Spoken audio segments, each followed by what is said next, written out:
Hi everyone and welcome, this is the Apostate Prophet. Freedom of speech is currently again a hot topic. I'm receiving messages and comments from people who are against free speech, or who have a problem with free speech, and who say things to me like, if I insult your mother, is that okay with you? You believe in free speech, right? Or, why do you have a problem with insults? Don't you believe in free speech? Or, if I come and behead you, isn't that freedom of expression? Or, why did you block me? Don't you believe in free speech? All of that is not a big surprise. This usually comes from people who don't properly understand free speech because they don't come from a culture in which free speech is present. In fact, recently, a big Muslim apologist even said similar things to me. After insulting my wife and insulting my child, I refused to talk to him and said, hey, I'm not going to have a conversation with you after you do these things. And he then said, but why? Don't you believe in free speech?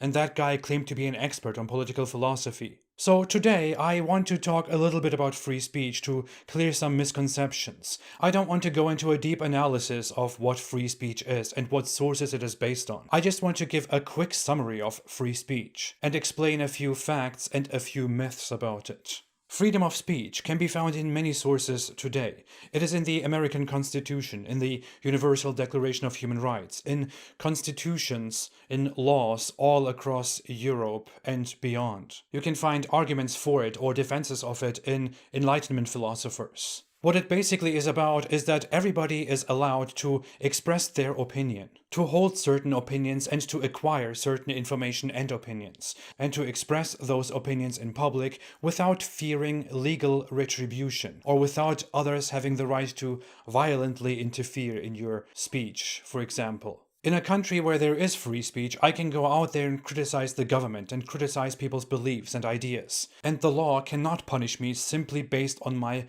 criticism of publicly held beliefs and ideas. People outside cannot attack me or kill me and then get away with it because I expressed an opinion that they disagree with and don't like. If they do so, they will have violated the laws and will be accordingly punished. There are some limits to free speech, depending on where you are, depending on what country we're talking about. Generally, in America, for example, a country in which free speech is very liberal, you can mostly say whatever you want about any idea, any belief, and any group of people. Except you should not incite violence. You should not incite immediate harm. For example, if I talk about how this certain group maybe it doesn't deserve to live and we should do something about it, and then people go and harm that group, then I have incited that crime, and that speech is not protected. If I incite people to attack somebody, or if I justify the attacking of somebody, and then people who listen to me go and attack that person, then I have incited violence. If I threaten people with violence,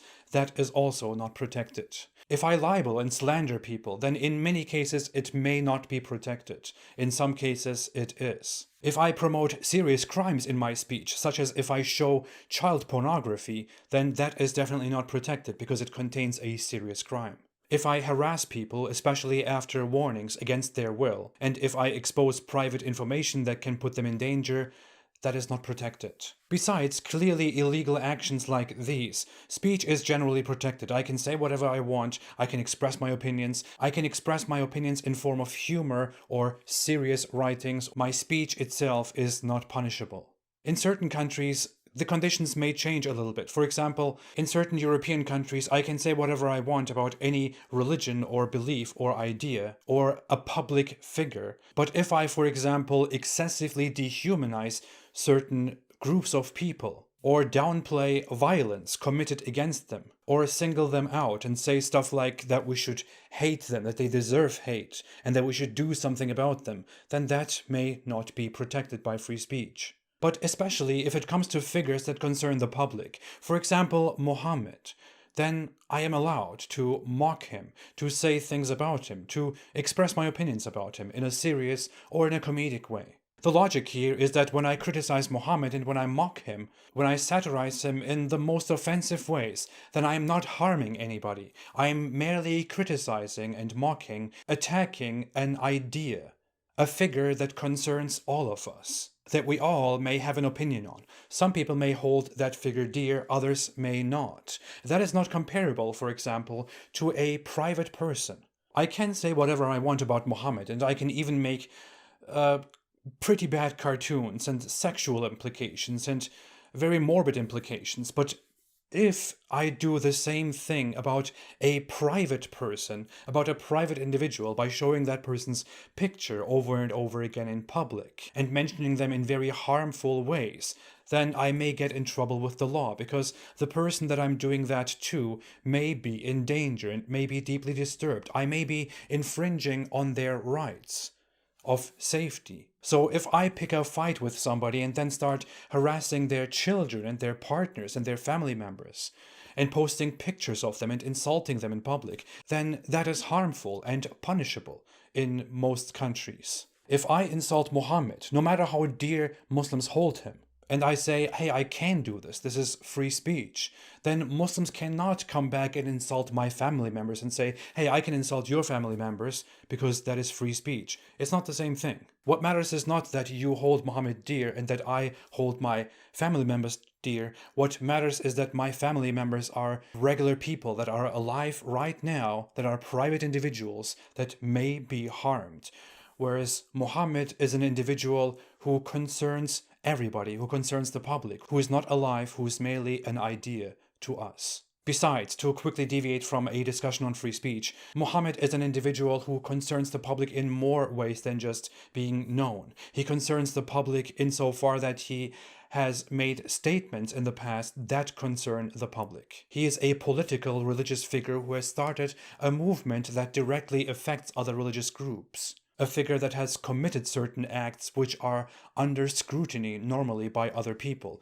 That is not comparable to a regular person who is simply related to me. My parents, for example, are not people who have waged war against the world and made statements about the world that concern many people, that people follow, whereas Muhammad did. But nevertheless, I have to say, in most cases, and also in my opinion, it is okay under free speech for me to insult Muhammad.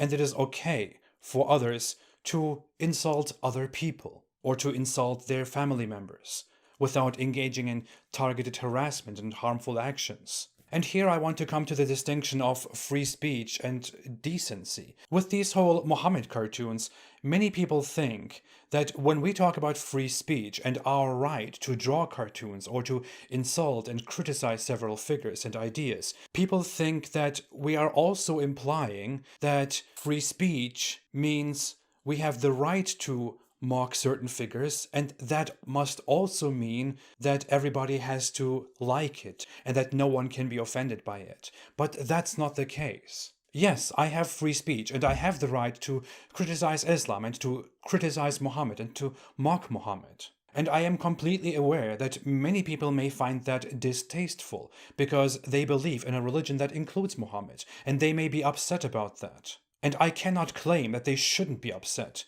because I have free speech. No, they have every right to be upset, just as I have every right to be upset if other people insult me, say things to me, or insult my family members and relatives or other people. So just because something is allowed under free speech, that doesn't mean that certain thing is not offensive or not indecent. The distinction that should be made here is that while you can be offended by something and express how disgusting you find it, you should simply not try to shut it down and censor it, commit violence against it, or try to incite the laws to punish the person who exercises his right to free speech. So, to give an example by making myself the target, you may be allowed to call me a bastard. And yes, you have the right to do that. And I recognize your right to do that. That is free speech. That said, I may not appreciate it and not like it. And I may say, hey, if you are going to talk to me that way, then I'm not going to talk to you. Bye. And I may even block you on social media, for example.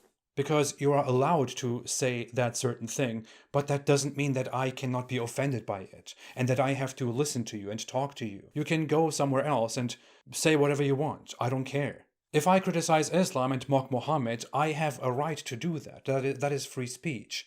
It doesn't mean that you have to listen to me. You can simply turn away. You can say, hey, I find this disgusting, and I will say, okay, fine, I get it. You can walk away, you can block me. That's totally okay. That's all consistent with free speech. The right to say something does not mean that that certain thing must be appreciated by everyone or that that certain thing is good.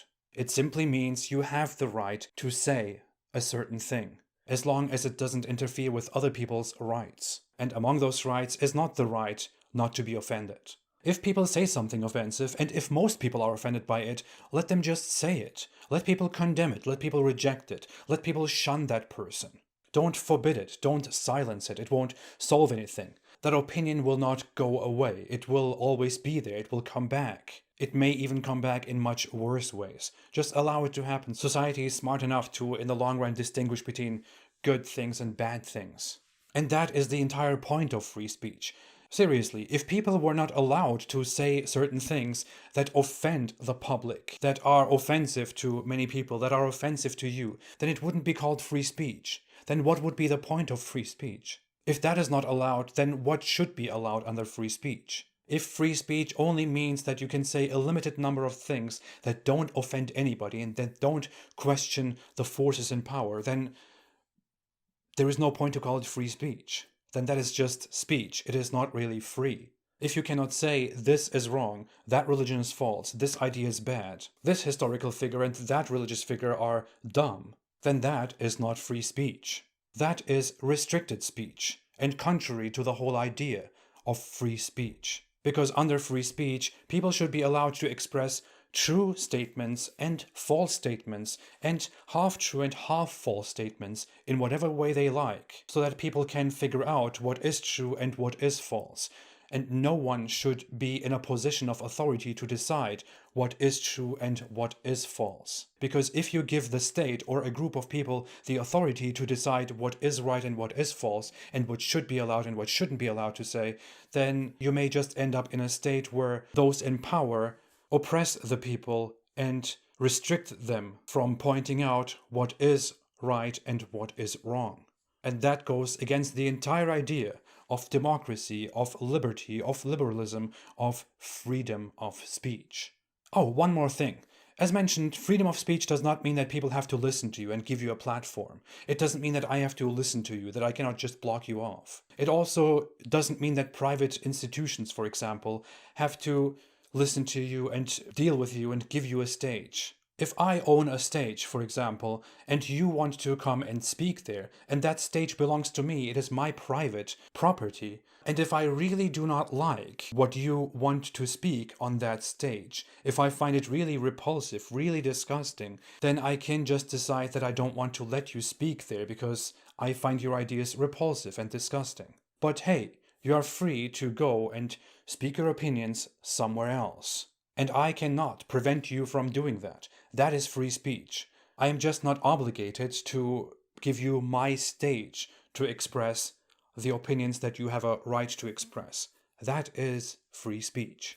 So, I have the right to mock Muhammad. Just because I have the right, that doesn't mean that you have to agree that this is a good thing. It doesn't mean that you cannot be offended by my mockery. But it also doesn't mean that you can violate my rights by coming and committing violent acts against me. Then you will be guilty. You have a right to insult me. I have a right to be upset about that. I have a right to turn away. I don't have a right to take your freedom to insult me away. You can feel and say whatever you want about me, as long as it does not interfere with my rights and doesn't contain anything terribly illegal, but I don't have to listen to you. You are free to express your thoughts wherever you want to. I don't know why I'm counting. I don't know what I'm counting up to. Whatever. You get the point. This was just my humble input to that because I'm getting so many messages and comments about this stuff. I hope it was clear. And correct me and add to it if you think I have missed anything or I have miscommunicated anything. Thanks for watching. I will be back. Have a fantastic day, and I have the right to say it. Stay away from Islam.